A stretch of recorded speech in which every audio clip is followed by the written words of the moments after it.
Growing up as a gamer in the UK in the early 90s, the only way you were exposed to the latest gaming goings-on was by one of three ways. Number 1, picking up the latest computer or gaming magazine from your local newsagent or supermarket. Number 2, going round to a friend's house who would have a different console, different games, or different computer to you.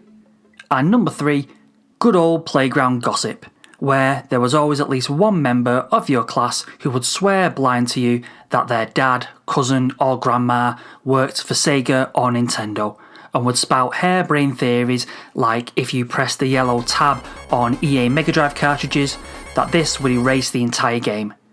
This was actually something that a member of my class in primary school swore blind would happen. Bullshit. TV at the time had already clocked onto the rising popularity of home computers, with shows such as Micro Live, which was part of the BBC's computer literacy programme. But at the time, I never felt there was anything that was truly aimed at my age range. However, all this changed on January the 7th, 1992, with the launch of Games Master on Channel 4, a challenge-based game show which also featured news, features, reviews and previews, all based around video games. Tapping into the youth culture at the time and fronted by a waistcoat-wearing Dominic Diamond, Games Master was a huge success, set the standard for future video game-based TV shows, and is still very fondly remembered today. Well, maybe Series 3 less so. On the back of Games Master's success, other video game shows followed. One of them was Bad Influence, which was broadcast on Children's ITV, or CITV, from 1992 to 1996.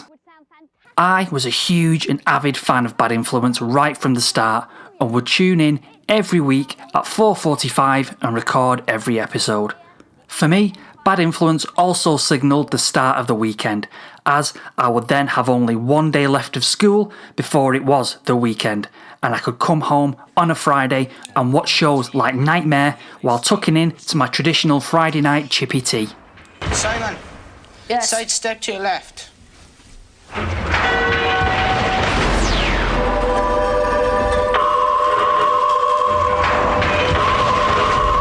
So, welcome to Fistful of Gamepad. I'm Rick, and this is my look back on Series 1 and 2 of Bad Influence. Kids video gaming TV done right. Bad Influence was first broadcast on the 29th of October 1992 and was presented by relative newcomer Violet Berlin and kids TV staple Andy Crane. Violet, a self-confessed lifelong gamer, previously wrote and presented the video game segment on the B-Sky B show Cool Cube, as well as presenting the wildlife focus show Wild Bunch on Children's BBC, or CBBC. She also worked on the Wide Awake Club and Wackaday as a writer and researcher. River. From her time on Cool Cube, Violet became known as the go-to person for anything video games related, and when she heard about the Bad Influence job from a friend, she contacted the producers saying she'd love to work on the show in any capacity. Expecting to get a researcher's job, Violet was pleasantly surprised when she found out that she would be presenting. Andy Crane was easily recognisable to any kid growing up in the late 80s and 90s, as he was a kids' TV presenting staple, appearing on shows such as The Ozone, Children's BBC, where he spent 4 years presenting alongside the likes of Ed the Duck and Wilson the Butler in The Broom Cupboard. He also presented Top of the Pops on a number of occasions, as well as Saturday morning kids' TV shows such as Motormouth and What's Up Doc. Filmed at Yorkshire Television in Leeds, Bad Influence was a magazine show described as Tomorrow's World for Kids, and was aimed at kids aged roughly 8 to 14 years old, as well as their parents. The show's aim was to help educate and inform the audience about computers, technology and video games, and help dispel the negative connotations that video games had, largely thanks to the scaremongering and moral panic-inducing UK press. The show was basically split into 7 sections. These were the main review, which was the high-profile game release of the week, features, which focused on the latest developments in game, technology and consumer advice. These range from showcasing the latest consoles and computers of the time, such as the Amiga 1200 or Atari Jaguar, to things like how to use your Mega CD as a karaoke machine. Series 1 focused solely on the 8 and 16-bit consoles and computers which were available at the time, with Series 2 addressing the upcoming 32 and 64-bit consoles. The show would also review the latest games across the current platforms of the time, as well as dedicating part of the show to the latest news and previews of upcoming games and related tech. A regular feature of the show was a report from their American reporter Z Wright, who would provide updates on all the latest goings-on game and tech-wise from the US, as well as Namrood, the comic relief of the show who would hijack the broadcast every so often to provide you with cheats for certain games. The show would usually close with a competition where you could win a set prize, which was usually associated with the main review of the week. The show's audience and tone is established right from the opening credits, where we find Andy and Violet casually playing away on a video game where they are controlling two dinosaur-human hybrid characters, who are later introduced as Humanosaurs Brad and Dina, jumping over obstacles in what appears to be a very generic-looking, prehistorically set platformer. As the prehistoric sprites start to struggle, Andy and Violet decide to help out and join the characters in the game, as you do. So, they step through the screen and into the game. Violet seamlessly, Andy not so much. All four leap over a volcanic pit, run down a cave-like corridor, which was changed to them ascending a large hill in Series 2, and the title sequence ends with our presenters looking rather perturbed, as you would, and with a 90s style high five, Brad and Dina make up the title of the show, completing an intro that was clearly tapping into the dinosaur craze of the 90s, which would peak with the release of Jurassic Park the very next year.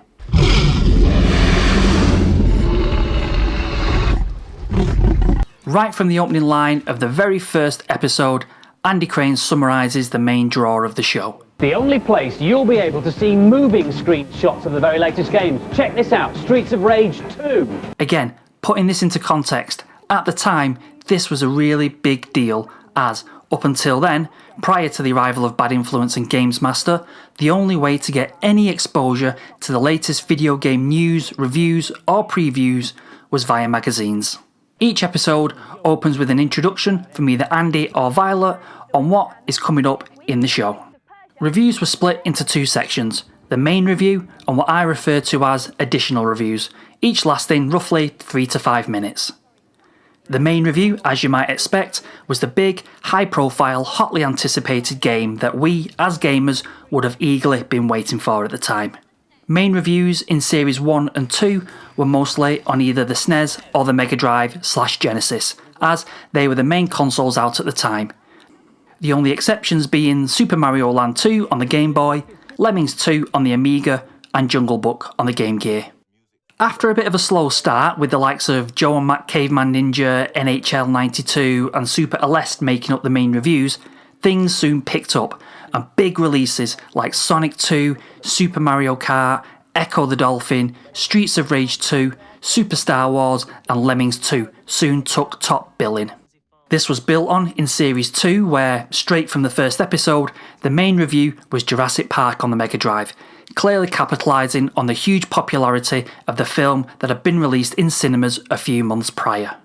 Other big main reviews in Series 2 included Rocket Knight Adventures, Super Mario All-Stars, Street Fighter 2 Turbo, Aladdin, Super Bomberman, FIFA International Soccer, which was the very first FIFA game released, and Super Empire Strikes Back, which was the main review of the last episode of Series 2. Reviews were split into two camps, boys and girls, with an age range of roughly 8 to 15 years old. This was part of the show's remit to gain an audience that was half male, half female. The reviewers were cast by the show's producers, who visited local schools in Leeds and interviewed kids who were interested in gaming to appear on the show as reviewers. Each review would include the opinions of roughly 2 boys and 2 girls, where each one would describe the game's graphics, sound, gameplay, and try to provide a coherent and balanced review, with the emphasis very much on trying, as some were a lot better than others. For the most part, the young reviewers did a great job, and as being someone of roughly the same age myself at the time, found them a lot more relatable than some of the older magazine journalists used in Games Master at the time. But don't get me wrong, they still did a great job. Games were given a score out of 5 stars, each by the boys and girls, 5 being the best, 1 being the worst, with each Humanosaur giving a typical 90s style reaction for each score. This was deemed a much more accurate representation of the game compared to that of a percentage score, even though this was a scoring system adopted by the accompanying and short-lived Bad Influence magazine, but we won't go into that. Additional reviews comprised of less high-profile games on the SNES and Mega Drive, but it was also here you mainly found reviews of games on the Amiga, the Game Gear, Game Boy, Atari Lynx, and even the Master System. These were games like Doctor Who Dalek Attack on the Amiga, Little Mermaid on the Mega Drive, Dino Olympics on the Atari Lynx, and Roadrunner's Death Valley Rally on the SNES. It was usually here you would find your 1 and 2 star reviews also. These were games like Last Action Hero on the Game Boy or Burning Rubber on the Amiga. But mixed in amongst these second-rate releases were some fantastic games that have since gone on to become classics. These include Gunstar Heroes on the Mega Drive, Zelda Link's Awakening on the Game Boy, Flashback on the Mega Drive, and Cannon Fodder on the Amiga. I personally enjoyed the additional review section, as not having any exposure to computers like the Amiga, as I didn't know anybody who had one, it gave me the chance to see what was available on it and how graphically impressive it was for the time. Well, apart from Burning Rubber. The features on each show would showcase the latest goings-on, releases, and advancements in both video games and technology. They would usually fall under one or more of the following: consumer news and advice, technology news and advice, and educational news and advice. Consumer news and advice would focus on the latest and upcoming releases, such as the short-lived Barcode Battler, new Amiga 1200, Game Genie or Mario Paint in Series 1 for example, or in Series 2, showcasing upcoming new consoles such as the Amiga CD32, Atari Jaguar, or the first showing on British TV of the Panasonic 3DO. There will be features on gaming accessories like the strangely titled Thunder Seat, which I think makes it sound like a toilet, but was in fact a form of seat-based early vibration feedback, brought about by having a huge speaker positioned under the seat. Vibration feedback being something we now very much take for granted in gaming. There were also features on the various multi-taps available for the SNES and Mega Drive, as well as a device called the Moderator, which, once hardwired to your console's power supply, which would surely invalidate your guarantee, could be programmed by concerned parents to limit the amount of time their kids can play on their console. And apart from on Bad Influence, I never saw this device anywhere else. There was a feature on what the show referred to as Dream Consoles, where they showcased the Neo Geo, FM Towns and the Marty. Consoles that, unless you knew somebody growing up whose dad was a Premiership footballer or whose parents had recently discovered an oil well in their back garden, you'd never get the chance to see. Similar to that, there was a feature on the Super Gun Deluxe, which allowed you to play arcade games in your home, which, back in the day, that was the dream, if you knew where to source the Super Gun Deluxe or the arcade cartridges from, and had the necessary funds to buy them. The features would also showcase how board games were being given the, for the time, modern makeover, with games such as chess, Monopoly and Scrabble, in which they pitted the world Scrabble champion Mark Nyman against an Amiga to see who had the superior Scrabble skills. In the end, the victor was the Amiga, but that's only because Mark pressed the wrong button. Well, that was his excuse anyway. Features included consumer advice on the cost of running your handheld, where they loaded up a Game Gear, Game Boy, Lynx and a Supervision with batteries to see which one lasted the longest, along with the overall running costs. There was also an interesting feature on the cost of importing consoles and games, and if that was worth it, which it transpired it wasn't. Series 1 also featured a Christmas buyer's guide, which, like Bad Influence overall, was aimed at both kids and their parents. They explain the difference between a console and a computer, the uses of each, different brands, and their associated games covering the 8 and 16-bit variants. Bad Influence was very effective at educating their audience, in that they would educate the kids on all the latest games that they would then go on to pester their parents to buy them, who in turn would also now have a basic understanding of why you can't play Sonic the Hedgehog on a Super Nintendo. Educational news and advice would look to cover topics that would look to educate the viewers at home around technology and or video games. These would range from a guide to the inner workings of your consoles, how joypads and joysticks work, to an ABC guide to Tokyo. The new and latest technology features included how VR was being used in a school to support students with special educational needs, or what was at the time early online gaming, where they showcased how you can use the telephone line to engage in an online dogfight with a bloke from Belgium. They also showed how devices like the Apple Newton and Amstrad Pen Pal learnt to interpret your handwriting, with mixed results. Angra Crano. Well, close, I suppose. They showed how technology was being used currently in film, television and music, such as the Atari ST's use of MIDI with the band Brooklyn, or how French musician Jean-Michel Jarre utilised computers in his concerts. They also did a segment on how computers were used in the controlling of animatronics, as well as how computers were used in advertising to manipulate the image, same as what they are today. Bad Influence would also highlight current affair issues at the time, such as the links between video games and epilepsy, in a response to the sensationalist headline from tabloid newspaper The Sun, which read, "Nintendo killed my son." This was the tragic story of 14-year-old Jasmine Debassi, who, after playing Mario on his friend's Nintendo console, suffered an epileptic seizure and sadly choked on his own vomit. Bad Influence highlighted the tragic case and ran a feature on epilepsy, discussing what it is, what causes it, and what can be done to manage it while playing video games, with the help of guest Avril Stewart from the British Epilepsy Association. They also ran a feature on video game piracy and the controversy around the release of the home version of Mortal Kombat. The great thing I found about Bad Influence, its title reflecting the attitudes towards video games even back then, was that it created a balanced argument, and when defending video games, did so in an articulate and well-structured way. The annoying thing about Mortal Kombat isn't the violence or even the hype. It's the fact that once again video games will be put under the spotlight and given bad press by people who really don't know what they're talking about. Some features, personally, I didn't find all that engaging, such as the use of computers to choreograph ballet, TV directing, or how to use a computer in dress design. But these less interesting features were very few and far between, and just further showcase how much the show was looking to appeal to a wider audience.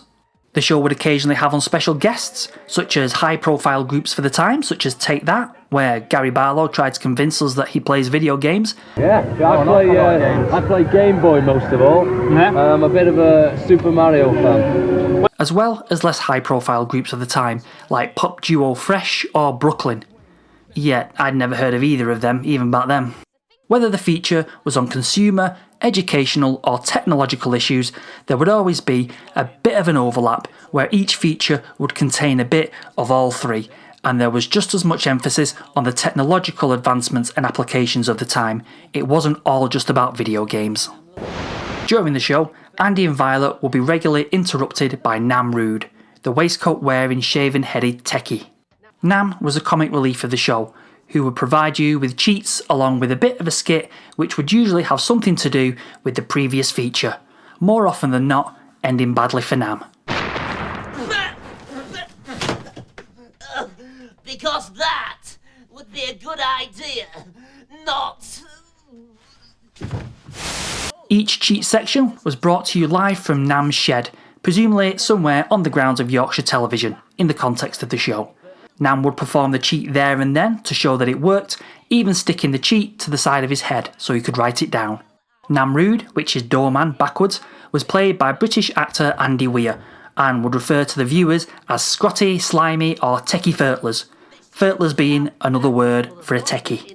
So, in some cases, he would refer to the audience as Techie Techies. Remember this moment, Furtlers. Right, Furtlers. Pay attention, Slimy Furtlers. Right, Scotty Furtlers. Remember, Slimy Furtlers, safety first. Hello again, Scotty Furtlers. Boot up, Slimy Furtlers. I'll be with you in a tick, Furtlers. Happy New Year, Slimy Furtlers. Hello, festive Furtlers. Right, Techie Furtlers. Shiver me Furtlers. The cheats provided were across all consoles and systems at the time, the only downside being that they were completely useless if you didn't have that particular game. But it was another way to showcase the games you may not have heard of or seen before. Go and get a pen and paper for this one. Pauses.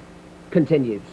The word of the week is level code. Starting off quite subdued, Nam got more energetic and anarchic as the series progressed, and midway through Series 1, Weir had well and truly established Nam's character. Inspired by the likes of the legendary Rip Mail, Weird! which is why I go over people's heads. A bit like an aeroplane. You think I'm an aeroplane, don't you, Mike? Well, I'm not. I don't think you're an aeroplane, Rick. Sycophant! Namruud was a refreshing, chaotic change to the otherwise sensible and professional approaches from Andy and Violet. It was like Andy and Violet were your parents, and Nam was your older brother, who would not only let you play his copy of Splatterhouse 2, he'd give you some level codes for it as well. International developments in the world of video games and tech were reported by the show's American correspondent Z Wright. An actor by trade, Z would travel the US and report back with all the latest goings-on, of which I found them to be very hit and miss. There were times where his reports would be really interesting, such as when he visited Virgin Interactive or LucasArts to preview upcoming games from them, or the times he previewed the latest tech such as the 3DO or Vaporware like the Action Games Master, which allegedly was going to be a portable gaming system capable of playing SNES, Mega Drive, Master System and NES games.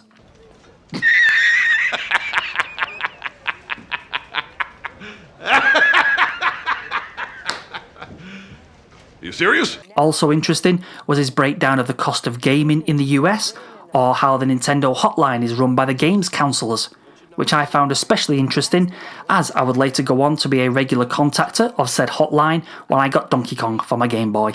However, reports on how NASA used computers to map the surface of Venus, the latest Star Trek video games, using computers to forecast the weather, or competing in the Virtual Geographic League weren't as interesting as reports from, say, the Consumer Electronics Show or visiting Industrial Light and Magic. Now don't get me wrong, seeing Judge Reinhold, aka Billy Rosewood from Beverly Hills Cop, Police! You're all under arrest!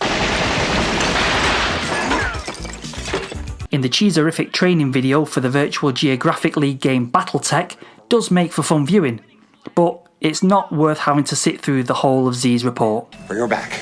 Bring her back now. Small technical problem. Abdul, this might take a couple of minutes. Hey, no pressure. It's just a Martian death race. The news and preview section of the show was one that I always look forward to, as it would showcase the latest releases and news of all things gaming and tech, some of which were the first time they would ever be seen in the UK. Game previews included the likes of Sonic 2, Super Mario Kart, Eternal Champions, and the arcade version of Super Street Fighter 2. Andy and Violet would preview the latest accessories for the time, such as the Turbo Touch 360 control pad, which I never knew anybody who had one of them, radio tuners for your Game Boy and Game Gear, Sega branded batteries for your Game Gear, or the gargantuan Booster Boy, which completely removed any portability and therefore the whole point of the Game Boy. Similarly, previewing the solar battery pack for the Game Boy, which here in the UK is about as much use as a chocolate Fireguard. Latest tech releases like the Mega PC from Amstrad will be previewed, as well as the aforementioned Action Games Master, as well as an early form of SatNav.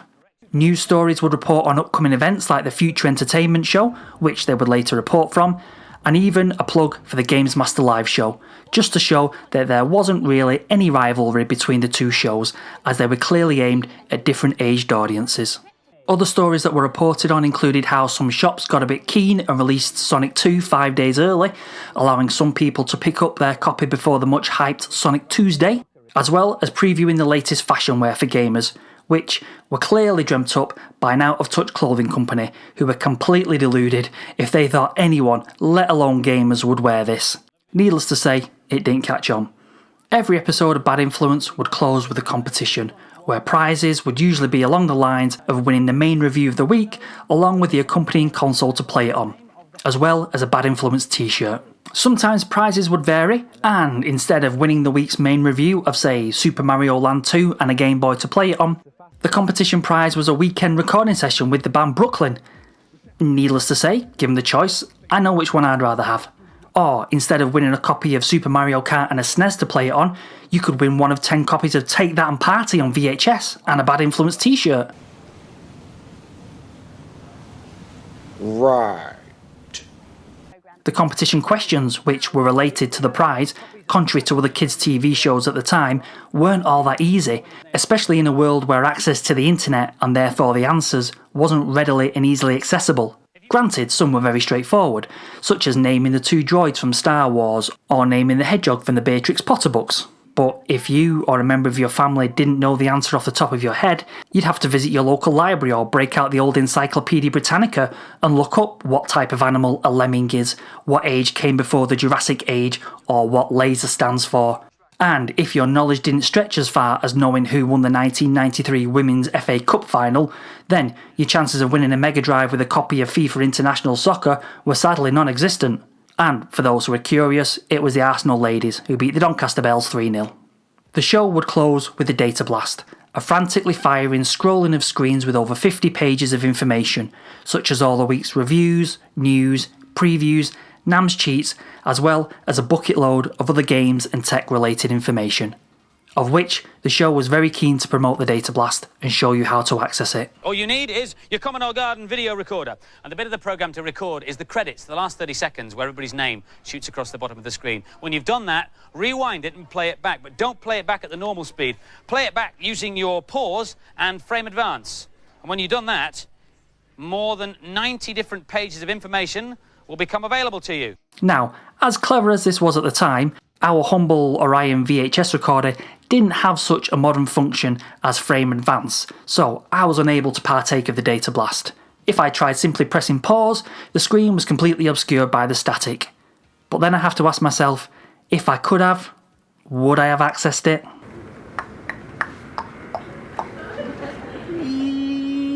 No. On its release, Bad Influence was a big deal for me personally.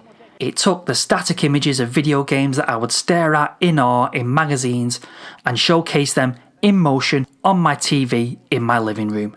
It took the monthly rationing of the magazine format and provided me with a weekly dose of all the gaming news and tech goings on.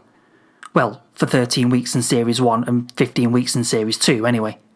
I felt it was a show that spoke to me about my then rather niche hobby, which is now a lot more mainstream today. The presenters were fantastic, with great chemistry and banter on screen, and didn't patronise the audience. You know what they say, Violet? Realism is everything. If something wasn't good, then they'd say so, as they had no obligations to the game companies. Andy Crane, by his own admission, never was, is, or ever will be a gamer. His interest lay in the technology side of things, and this is what he focused on. Violet was the gamer of the pair, and this is what she focused on. Overall, both Andy and Violet worked really well together in presenting the show. At the end of Series 1, Violet closes the show by saying, We hope to be back in the autumn. See you then. Bye-bye. And at the time, I was hoping the same too. Series 2 built on the foundations of Series 1 and continued to show us all the latest gaming and tech developments from around the world. Granted, some are more interesting than others, and that's not just the gift of hindsight talking, as even back then, I really didn't care too much about a virtual fish tank or how to organise a fireworks display on a PC. Primarily because I didn't have a PC at the time, but even if I did, I don't think those 2 features would have had me glued to my TV. I really can't recommend Bad Influence Series 1 and 2 enough. They're a fantastic trip back to a time when gaming was on the rise, and it's fascinating to see where things were then compared to where they are now. Is there anything that flat out doesn't work? I'd say no, but again, as with most things on my channel, they're being viewed with the rose-tinted spectacles of nostalgia. Just a heads up though, if you do decide to dive in and watch them, be prepared for an absolute avalanche of early 90s fashion, hairstyles and lingo. 5 stars means it's a Jurassic game. It's returning with all your old favourites, including some fat reviews. Is a cheat for a Jurassic game on the Mega Drive. But when I rang Z to find out what was going down stateside... If you want to be seen to be mean when you're playing your games, it's no use just slobbing around. No. You need Cred New Gameware by Future Shooter. Don't buy this. It was Nintendo's attempt to attract more girls to buy games. Barbie, brilliant. Not. So, that brings us to the end of my look back on Series 1 and 2 of Bad Influence. I hope you've enjoyed this trip back in time for some nostalgic gaming TV-based goodness. Please let me know in the comments below your memories of Bad Influence, if you watched it back in the day or are just watching it for the first time now. And, as always, thank you so much for watching, and I'll see you again. This is the last shows, there's no competition. If 3D only we could stay longer. But it's a Nintendo the series. But I'm eager to make another series. And you will do, but not until the autumn. Until then, we have the Sega. Bye. All right, then. Ta-ta, eh? Peace in, yeah? Bye!